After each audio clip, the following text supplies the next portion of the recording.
we formed, kind of a bond around school safety, and PASS was really formed that day. So here we are, 10 years later.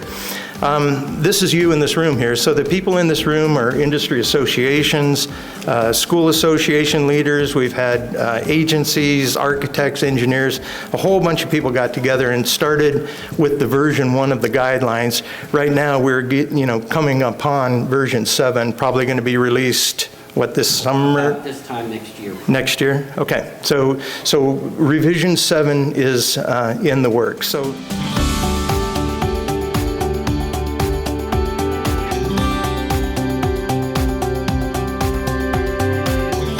I've been involved for a number of years with the organization. Kind of started as being a volunteer to fill in. Practitioner side, I don't know if anybody in this room is aware, but ASIS has been working on such a standard, and we were hoping it was coming out for public comment in the coming month or so.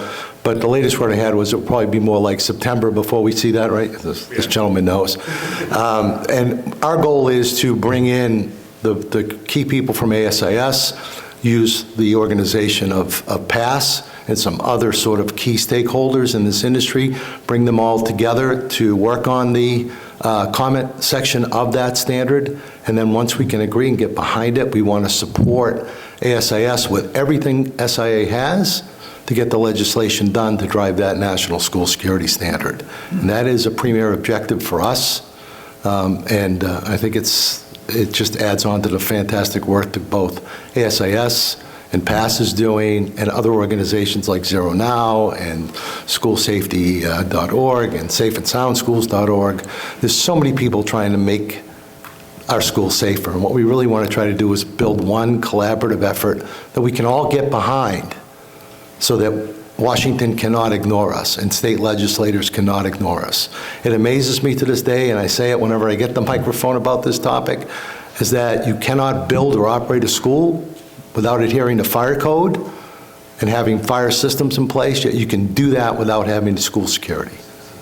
And that every school that I meet with, or almost every school I meet with, and I'm sure Mr. Lord, who is deeply involved in this, and others, they all are struggling to get funding and to get help for this. And it's a really ad hoc effort, which still amazes me to this day. And we can change that. We can really change that. And I hope if you really are behind this and you want to participate in some way and support, we'll take all the help we can get. My current role is the National K-12 Program Manager for ASA-ABLOY. However, I will say to you, as a K-12 practitioner, as a security director, this program, PASS, I've seen it, the components, the things that you as, how do I say this, supporters of PASS, implementers, helping us as K-12 end users to implement, it has saved lives and protected lives on a daily basis. In our nation, we have 130,000 schools, public, private, and religious schools. We have roughly about 6 million students attending these schools on any given, or excuse me, 60 million kids attending these schools every day, and about 10 million staff and volunteers. As the PASS advisory chairman, I'm very honored to be a part of this group because, as I said, these components that we put in place, if we look at K-12 security, for example, there's not a lot of, guidelines, regulations, except maybe in the fire codes and the occupancy and things that are out there, and there's not a lot of guidance for us in K-12 to put in place. But the endeavors that you have done for the last 10 years in the PASS continuum has had a tremendous impact on school safety. In my, how do I see it, looking out there and analyzing things, it's had a tremendous impact because it's helped these school districts across our nation implement sound, unified life safety components. We're not just talking about technology. What this has happened is it's helped foster the ability for improvements in climate and culture, and it enables the teachers to teach, the students to learn, and most importantly, our community not to be worrying about their loved ones being in those schools on a daily basis. So I applaud everybody in here that is a part of this security industry, because what you have done is you have brought innocence to K through 12, the schools, in a big way, and you need to be very proud of that. And this past community has fostered that. Now, there's many of you that I've worked with as an end user, and you come to help me because of these partnerships at the PASS Continuum. We've been agnostic, as the PASS is. We're agnostic when we put together our guidelines. So what we do in the advisory committee and the technology committees, we are brand agnostic, but we're looking at sound life safety components that make sense for K through 12 when we implement them. So they're vetted, they're tested, and they're not just thrown out there into the wind. But I would also say, as an advisory chairman and working with the technical committees, and there's all kinds of information, not just the Rev 7 that's going to be coming out. Check out our white papers. In the next couple weeks, we're going to have a grant and bond funding. He said, and just say thank you all for being here today. 10 years ago when we did this, I think we were hoping that people would show up in the room, right, Chuck? And I do remember the next day I think I got a text from you saying that 43 people had downloaded our guideline after we launched it here at ISC West. And I met Guy for breakfast the next morning, actually, after he had read the guidelines. So I just want to say thank you to everybody's effort and what you all have done for PASS, and how we're seeing that collaboration with SIA, with As Is, with Safe and Sound. When Michelle actually called me after I said, can I use some stuff from your website because it's really cool and we're technology nerds. And so for her to be able to bring that support and everybody do that. And I'm looking forward to seeing what we're getting with the collaboration with As Is. I think we've really developed, our technical committee has pretty much developed Tier 1 and 2 can be a standard.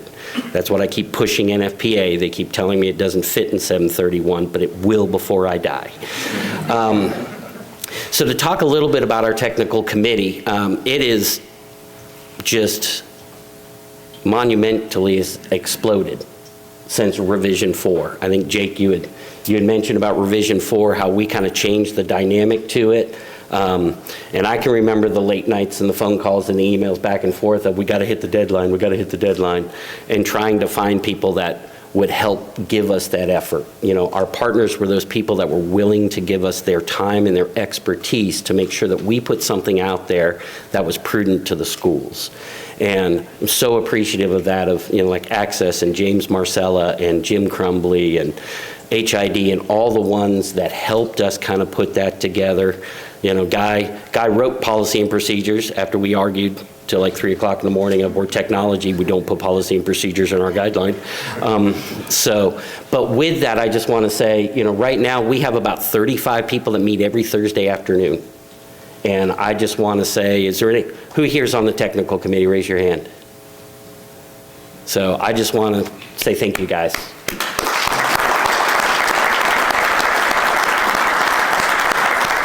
And thank you to your organizations that allow them to be able to take that time and to be able to help volunteer for us, and thank you for your support.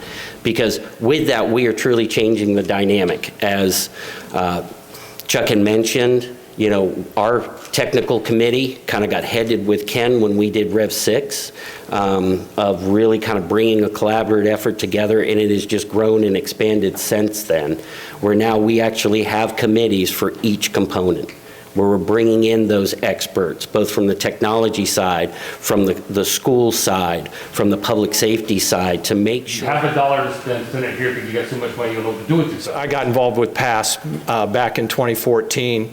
I was in the security and safety industry for a little over 30 years. Scott asked who else was on an NFPA technical committee in here. I sit on the NFPA 3000 technical committee, which is the active shooter hostile event response standard, and that is not a group that checks boxes either. That is a group of hardworking law enforcement, fire, EMS folks that sit in a room together. They each have jokes, and the other guy is always the butt of the joke. But getting those folks to sit in one room and actually do the hard work of developing a standard has been a privilege for me. You've heard from Kevin and Jake and Guy and Scott. These are all folks who have been servant leaders that I have looked up to and have helped make a difference in the safe school environment for sure. Chuck asked me to talk about one other thing I wanted to mention. I got getting off script here, but Scott mentioned that we have fire codes and that buildings can't be built without fire codes. So I'm completely behind a national standard. I applaud ASIS for taking it on. One of the things that I talk about in a lot of my school presentations is fires, just that. Anybody got any idea when the last time someone died in a school fire was? 1958. 1958. Here you go. Why is that? Why? We have codes. We have codes, and we plan, and we prepare, and we practice. So everybody knows what to do. So I applaud that, Scott. However I can help, let me know. Chuck asked me to talk about three things today. He asked me to talk about mission. You've heard a lot about that already, so a lot of what I have to say today will probably be a little reiterative. Thank you. Thanks everyone that came up and presented there. So a couple new things for PASS. Last year, and we saw a tremendous uptick in the amount of people going to our website and stuff because of this, but we did our summer camp last year. So it was kind of a play on words about PASS summer camp, and we did 3 sessions. I think we did duress, secured vestibules, and digital credentialing, right? Mobile credentialing. This year we got to pick out 3 new topics. So if anybody has topic ideas for the summer camp, let us know. We've got a couple ideas in mind and some things that we'd like to do. So that'll be a big thing for us, getting ready now to announce that. The next thing is I want to talk about training. So as I mentioned earlier, we back up to the podium. Mark?